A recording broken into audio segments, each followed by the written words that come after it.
എനിക്കറിയണം. എന്നിട്ട് എല്ലാവരുടെയും മുന്നിൽ വെച്ച് എനിക്കത് പറയണം. അവരൊക്കെ മനസ്സിൽ ആരാധിക്കുന്ന ഗ്രാമീണ കന്യക എല്ലാവരെയും പറ്റിക്കുന്നവളാണെന്ന്. ഈ കല്യാണ നിശ്ചയം ഞാൻ നടത്തില്ല. ജീവനെ ഒരാളും മണ്ടനാക്കില്ല.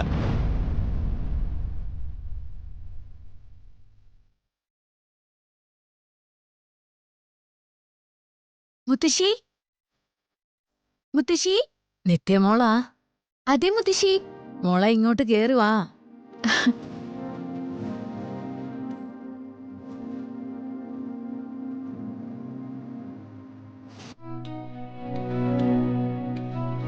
ഇതെന്തു പറ്റി? അന്ന് കണ്ടതുപോലെയല്ലല്ലോ, ഒരു തളർച്ച പോലെ. ആ, ഒന്ന് വീണു മോളെ. അയ്യോ, എന്നിട്ട്? ഹരി ആസ്പത്രിയിൽ കൊണ്ടുപോയി. അതിലൊന്നും കാര്യമില്ല മോളെ. കഷ്ടായല്ലോ. മരുന്നൊക്കെ ഉണ്ടോ?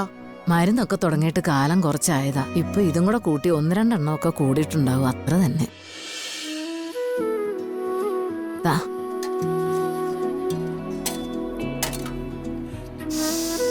ഹായ്, നല്ല മണം. കൂട്ടൊക്കെ കൃത്യാണെന്ന് തോന്നുന്നു. അമ്മയാണോ മോളാണോ ഉണ്ടാക്കിയത്?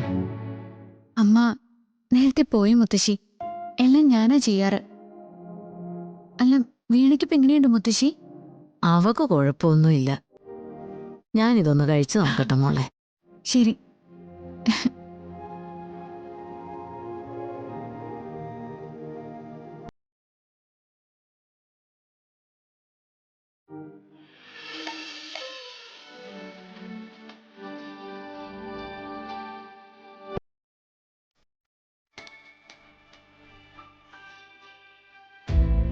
ആ,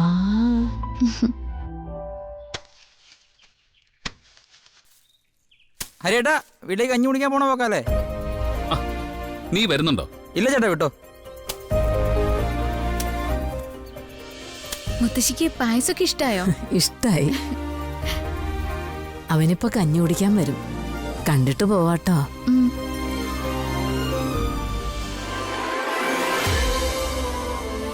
ആഹാ, പാട്ടൊക്കെ പാടുവോ? എന്നാ പിന്നെ മുത്തശ്ശിക്കൊരു പാട്ട് കേൾക്കണമല്ലോ. ഇപ്പൊ വേണോ? വേണം. എന്റെ ഒരു കാര്യമെന്ന് പറഞ്ഞാലേ ഒരു കാര്യവും മാറ്റി വെക്കാനുള്ള ധൈര്യം എനിക്കില്ല. പിന്നെ അത് നടന്നില്ലെങ്കിലോ? മോള് പാട്. ശരി.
എന്താ സുന്ദരേച്ചി? 2-3 നായ്ക്കൾ വന്നു. മോൻ എന്റെ മുന്നിൽ നടക്കുമായിരുന്നു. പേടിച്ചു പോയി. അല്ല, മോനൊന്നും പറ്റിയില്ലല്ലോ. ഞാൻ അപ്പോഴേക്കും പിടിച്ചു മാറ്റി. ഇനി ഞാനിരുന്നാൽ ശരിയാവില്ല മുത്തശ്ശി. നാളെ എന്റെ കല്യാണ നിശ്ചയ. സൂക്ഷിച്ചു പോണേ. ഉം.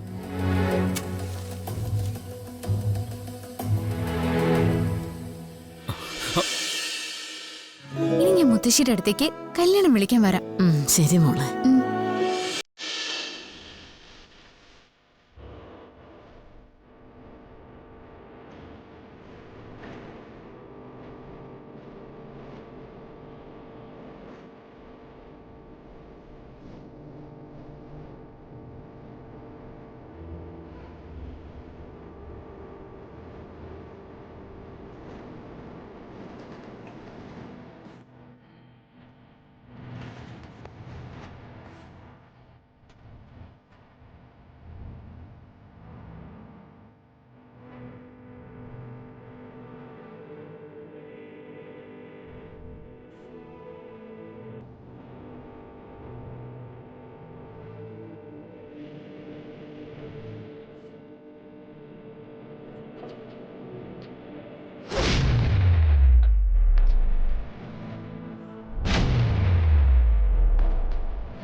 മുത്തശ്ശി, ഇവിടെ ആരാ ഉണ്ടായിരുന്നത്? ആരാ പാടിയത്? അത് നിത്യമോളാ. അന്ന് ഞാൻ പറഞ്ഞില്ലേടാ, വീണയുടെ കൂടെ ഇവിടെ വന്ന പെങ്കൊച്ച്. നല്ല മോളാ, എന്തൊരു ചന്ത കാണാൻ. ഇനിയും വരാന്ന് പറഞ്ഞിട്ടുണ്ട്. നീ കുറച്ചുകൂടെ മുന്നേ വന്നിരുന്നെങ്കിൽ പരിചയപ്പെടായിരുന്നു. ഒരു മിനിറ്റ് വൈകിപ്പോയി. സാരമില്ല മുത്തശ്ശി.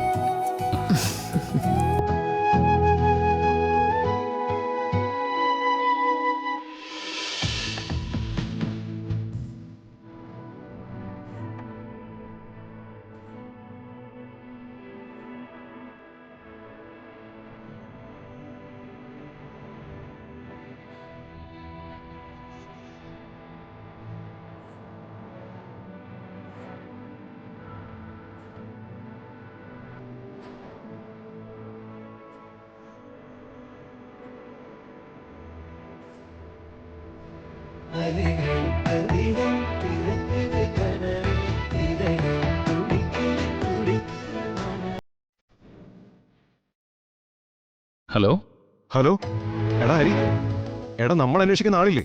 നിന്റെ കവിതയുടെ ശബ്ദം, നിന്റെ പെണ്ണ്. ആളെ കുറിച്ച് വ്യക്തമായ സൂചന കിട്ടിട്ടോ. പേര് നിത്യാന്നല്ലേ? എടാ അത് നീ എങ്ങനെ അറിഞ്ഞു? അറിഞ്ഞു. എടാ നാളെ തന്നെ പോയി ഡീറ്റെയിൽസ് പിടിക്കണം. ആളെ പോയി കാണുകയും വേണം. പോണം. അത് എൻ്റെ പെണ്ണ് തന്നെയാടാ. അതെനിക്ക് ഉറപ്പായി. എടാ എങ്ങനെയാ നീ പേരറിഞ്ഞത്? അത് പറ. കുറച്ച് കഴിഞ്ഞ് നീ ആ പാടത്തേക്ക് വാ, ഞാൻ പറയാം. തൽക്കാലം ഇപ്പൊ അവളുടെ ഗന്ധം എൻ്റെ കൂടെ ഉണ്ട്. കുറച്ചേരം ഞാനതൊന്ന് ആസ്വദിച്ചോട്ടെ. അവളുടെ ഗന്ധോ? എടാ നിനക്ക് വട്ടായോ? എടാ നീ വാ. നമ്മളെ തേടി അറിയുന്നത് നമ്മളെ തേടി വരുമ്പോഴുള്ളൊരു സുഖമുണ്ടല്ലോ, അത് ഞാൻ പറഞ്ഞുതരാം നിനക്ക്. ദേ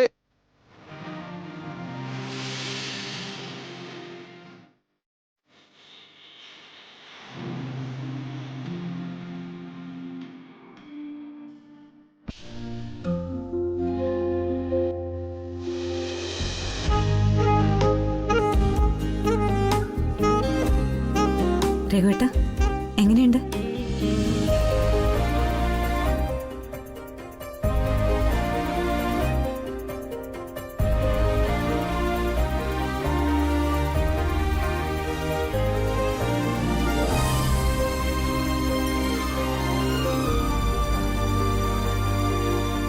പെർഫെക്റ്റ് ഐശ്വര്യമുള്ള ഒരമ്മ.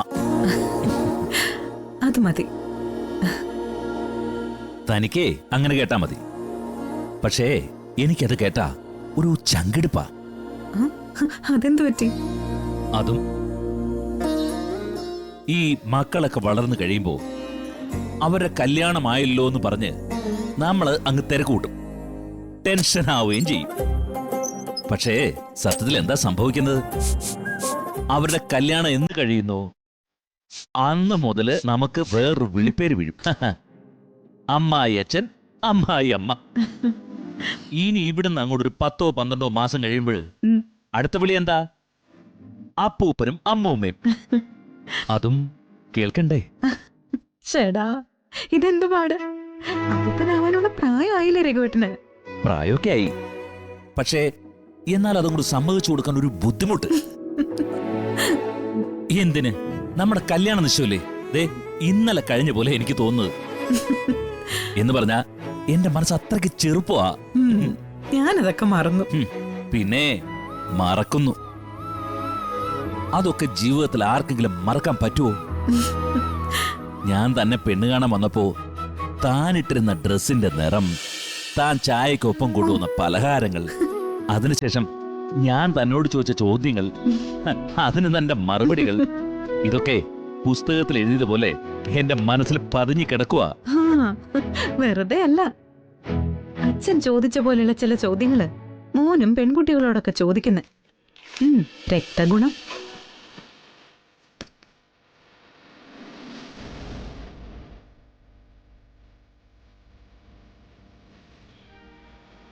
അതെ, മരുമക്കൾ വരുമ്പോ അവരമ്മായി മാന്ന് വിളിച്ചോട്ടെ, പേരക്കുട്ടികൾ വരുമ്പോ അവര് അമ്മൂമ്മയെന്ന് വിളിച്ചോട്ടെ.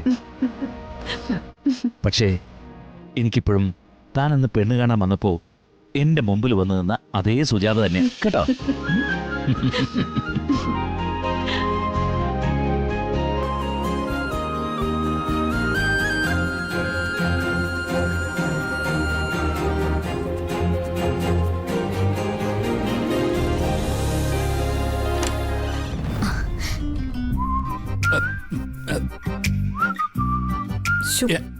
എന്തുവാടി?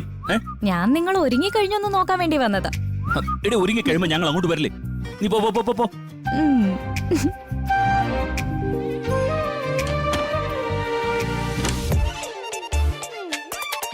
അതെ, ഇവളെ കൊണ്ട് വലിയ ശല്യമായല്ലോ. നിശ്ചയം നിങ്ങളുടെ മോന്റെ കേട്ടോ, നിങ്ങളുടെ അല്ല. എടി, പൊടി. നിന്നെ ഞാൻ എടി പൊടി. കേട്ട് ഓ, അതിൽ വലിയ കാര്യമൊന്നുമില്ല. പോടുന്നു. ഭാര്യ ഭർത്താക്കന്മാരാവുമ്പേ അങ്ങനെയൊക്കെ ഉണ്ടാവും. എത്ര പ്രായമായാലും മനസ്സിൽ നിന്ന് പ്രണയം പോവാൻ പാടില്ലെന്ന് കൊച്ചുങ്ങളും കൂടി മനസ്സിലാക്കട്ടെ. പോരെ കേട്ടാ.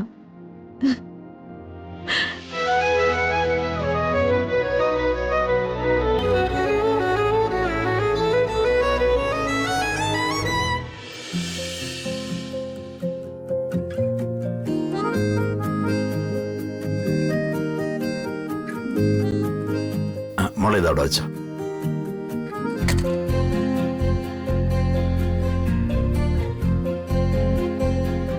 ആ വാ. മോളെവിടെ? അവള് മുറിയിലുണ്ട്. ആ. ഒന്നങ്ങോട്ട് ചെന്നേ. ആരൊക്കെ ഒരുക്കാന്നും പറഞ്ഞ് അവിടെ ഉണ്ട്. എന്നാലും നിങ്ങളുടെ ഒരു മേൽനോട്ടായിക്കോട്ടെ. ചെല്. ആ പ്രസിഡന്റാ, വാ. നമസ്കാരം. എന്താ സദാനന്ദേട്ടാ, കാര്യങ്ങളൊക്കെ ആരംഭിക്കാറായോ? ഏയ്, അവര് വരാറാവുന്നേ ഉള്ളൂ. ആ, അപ്പോ ഞാൻ അല്പം നേരത്തെ ആയിപ്പോയല്ലേ? ബാക്കി എല്ലാ കാര്യത്തിനും പ്രസിഡന്റ് വൈകിയാണല്ലോ എത്തുന്നത്. ഈ ഒരു കാര്യത്തിനെങ്കിലും കുറച്ച് നേരത്തെ ആയിക്കോട്ടെന്നേ. അല്ല, നിത്യമോളെന്തേ? അവൾ ഒരുങ്ങിക്കൊണ്ടിരിക്കുക. സാധാരണ ഇങ്ങനെയുള്ള സമയത്ത് അവളുടെ അമ്മ അടുത്തുണ്ടാവേണ്ടതാ. ആ ഭാഗ്യം എന്റെ മോൾക്കില്ലാതെ പോയി. അതിനെന്താ സദാനന്ദേട്ടാ, ഇവിടെയുള്ള എല്ലാ പെണ്ണുങ്ങൾക്കും നിത്യമോള് കണ്ണിലുണ്ണിയല്ലേ? ഒരമ്മയില്ലെങ്കിൽ അതിനു പകരം 100.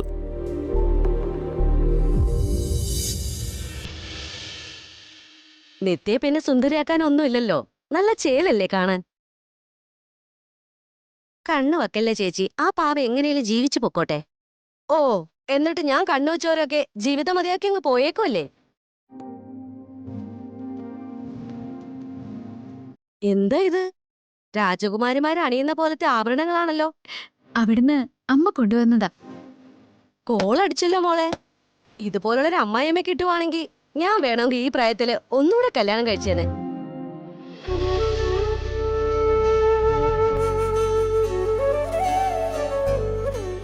നിനക്കേ ഞാൻ ആദ്യമായിട്ട് പ്രേമലേഖനം തന്ന ഓർമ്മയുണ്ടോ? അതിപ്പോ എന്താ, എല്ലാവരും കേക്കട്ടെ.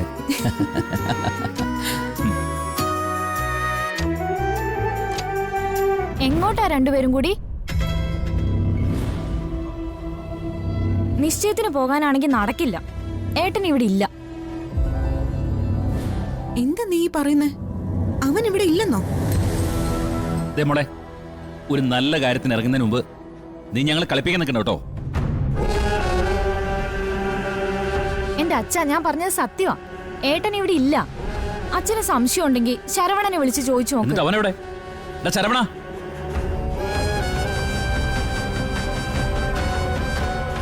ശരവണ, ജീവൻ എവിടെ പോയി? മാഡം, അത് നീ കണ്ടില്ലേ അവൻ പോകുന്നത്? ഞാൻ കണ്ടാച്ച് പിടിച്ചു നിർത്താൻ നോക്കുകയും ചെയ്ത്, പക്ഷേ എന്നെ തള്ളി മാറ്റിട്ട് പൊക്കളഞ്ച്. ഇങ്ങോട്ട് ജീവൻ സാർക്ക് ഒരു ഫ്രണ്ട് ഇരിക്കലേ, നവീൻ. அவரோட அப்பா ஹாஸ்பிட்டல் ஆச்சு. அந்த விவரம் தெரிஞ்சதும் நவீன் அங்கே இல்ல, அவரோட அப்பா அம்மா ടെൻഷൻ ആകും, ഞാൻ പോയേ പറ്റൂ എന്ന് പറഞ്ഞു ഒട്ടപ്പോക്ക്. ഈ ഏട്ടന് ഒരു ബോധവും ഇല്ല. ഇതിപ്പോ സ്വന്തം കല്യാണ നിശ്ചയത്തിന്റെ അന്ന് ഒളിച്ചോടിയ പോലെ ഉണ്ടല്ലോ. ഇനിയിപ്പോ ഇറങ്ങിയിട്ടെന്താ കാര്യം? കുറച്ച് കഴിയുമ്പോ പെൺകുട്ടിയുടെ വീട്ടിൽ നിന്ന് വിളിക്കും. അവരോട് നമ്മൾ എന്താ പറയാ? ഇറങ്ങി പോകുന്നതിന് മുമ്പ് നമ്മളോടൊന്ന് ചോദിക്കാൻ തോന്നി അവന്. ഞാൻ പറഞ്ഞു സാർ, അപ്പൊ അപ്പ അമ്മ തെരഞ്ഞാ സമ്മതിക്കില്ല എന്ന് പറഞ്ഞു. സാറ് ഹോസ്പിറ്റലിൽ നേരെ അങ്ങോട്ട് വരും, അങ്ങനെ ഞാൻ പറഞ്ഞ. ജ്യോതി, നീ അവനൊന്ന് വിളിച്ചു നോക്കി. അവൻ ഇങ്ങോട്ട് വന്നിട്ട് നമുക്ക് ഒന്നിച്ചിറങ്ങിയാച്ചാ മതി. അല്ലാതെ അവിടെ ചെന്ന് നാടങ്ങിടാൻ എന്നെ കൊണ്ട് വയ്യ. ഇവനെ കൊണ്ട് വല്ലാത്തൊരു കഷ്ടമായി കേട്ടോ.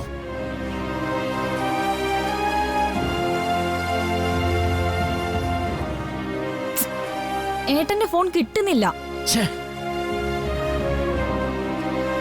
നോക്ക് രഘുവേട്ട, അവൻ നമ്മളോട് പറയാതെ ഈ നേരത്ത് പോയത് തെറ്റ് തന്നെയാ. അത് ഞാൻ സമ്മതിച്ചു.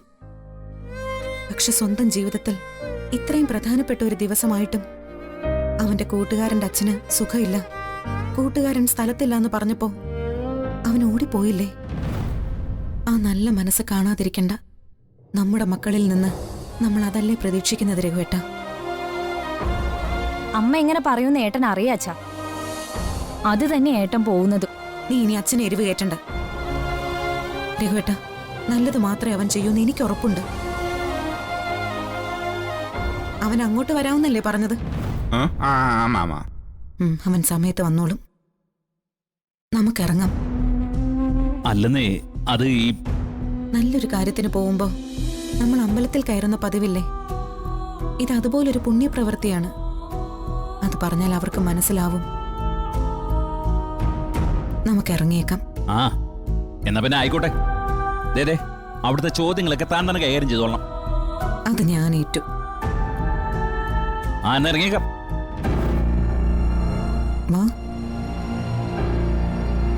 കോവിലിൽ പോണ മാതിരിയാ സ്വന്തം മകന്റെ പ്രവൃത്തി പോലും. മനുഷ്യ എങ്ങനെ പാവങ്ങളാകുമോ? ആ പോയവൻ എപ്പ തിരിച്ചു വരുമോ കടവുളെ. ശരവണ, നീ വരുന്നുണ്ടോ?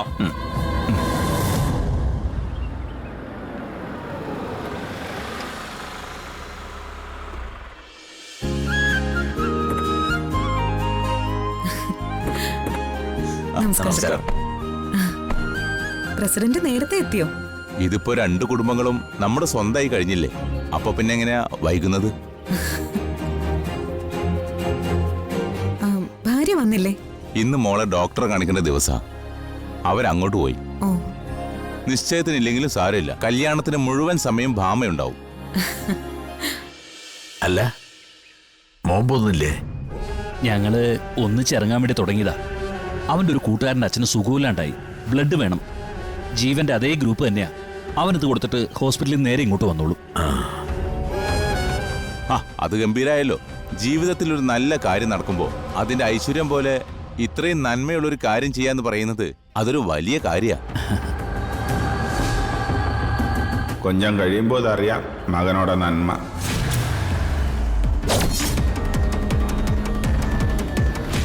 അവൻ അങ്ങനെയാ. ചുറ്റുമുള്ളവരുടെ കാര്യങ്ങള് അവന് സ്വന്തം കാര്യം പോലെയാ.